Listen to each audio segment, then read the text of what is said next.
Ready start. महोदय, देसी रियासतों में प्रजा की दशा अत्यंत दयनीय थी। कुछ जमींदारों, ऊंची जाति के लोगों, नरेशों के नाते रिश्तेदारों को छोड़कर सामान्य जनता, विशेष रूप से किसान, बड़ा ही कष्टमय जीवन बिता रहे थे। देसी रियासतों को निरंकुशता और निर्धनता का निचोड़ कहा जा सकता था। कभी कभी मर्जी होने पर नरेश लोग कुछ लोगों के साथ उदारता का व्यवहार भी कर देते थे, लेकिन सामान्यतः उन्हें अपने ऐशो आराम और अपनी निरंकुश सत्ता की ही चिंता रहती थी। देसी रियासतों की संख्या लगभग 700 थी, जिनमें से हैदराबाद, कश्मीर, मैसूर आदि रियासतें काफ़ी बड़ी थीं और कुछ रियासतें तो ब्रिटिश भारत के किसी एक गांव के बराबर छोटी थीं। कुछ रियासतों का क्षेत्रफल केवल कुछ एकड़ ही था, लेकिन इन्हें देसी रियासतों के सारे अधिकार और दर्जा प्राप्त था। इन नरेशों के अधिकार एक समान नहीं थे। कुछ नरेशों को काफ़ी हद तक वास्तविक सत्ता प्राप्त थी, कम से कम देखने में, और कुछ को लगान वसूलने और अपनी प्रजा को आतंकित करने के सिवा और कोई अधिकार नहीं थे। इस हालत के लिए देसी नरेशों को ही अकेले दोषी नहीं ठहराया जा सकता।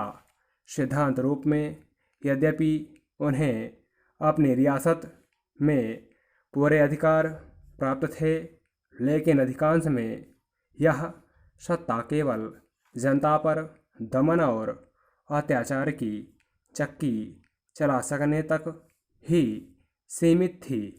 यदि वे प्रजा की दशा सुधारने या उसे किसी प्रकार का प्रातिनिधिक प्रशासन देने की कोशिश करते भी थे, तो दिल्ली की राजधानी में बैठा सम्राट का प्रतिनिधि वायसराय या उन रियासतों में बैठा उसका एजेंट उन्हें वैसा करने से रोक देता था।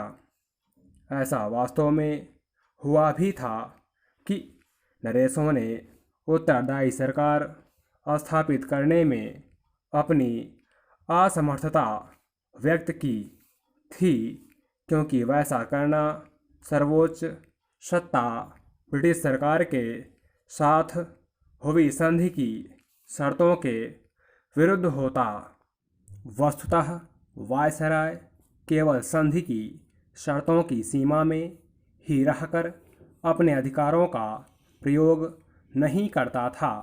जब बरार को लेकर कुछ विवाद उत्पन्न हुआ था, तब लॉर्ड रीडिंग ने यह बात निजाम को अच्छी तरह समझा भी दी थी। यह कहना बहुत हद तक ठीक होगा कि असली सत्ता विभिन्न रियासतों में नियुक्त भारत के एजेंटों या रेजिडेंटों के हाथ में होती थी, और इन लोगों को भारत सरकार के पॉलिटिकल डिपार्टमेंट की सलाह के अनुसार चलना पड़ता था। एजेंट या रेजिडेंट की सहमति के बिना किसी नरेश के लिए जनता की भलाई के लिए कोई कदम उठाना संभव नहीं था।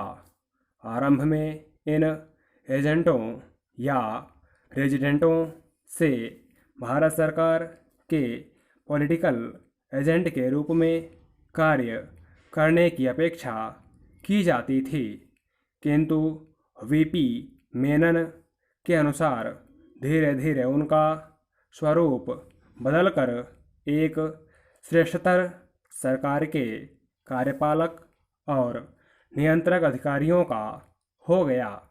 सरकार ने इन रियासतों का उपयोग उन गंदगी जमा करने वाले गढ़ों के रूप में किया जिसमें शेष भारत का संचित दुख दर्द बहकर जमा हो सकता था। 1920-21 तक रियासतों में कोई राजनीतिक गतिविधि नहीं होती थी। स्टॉप।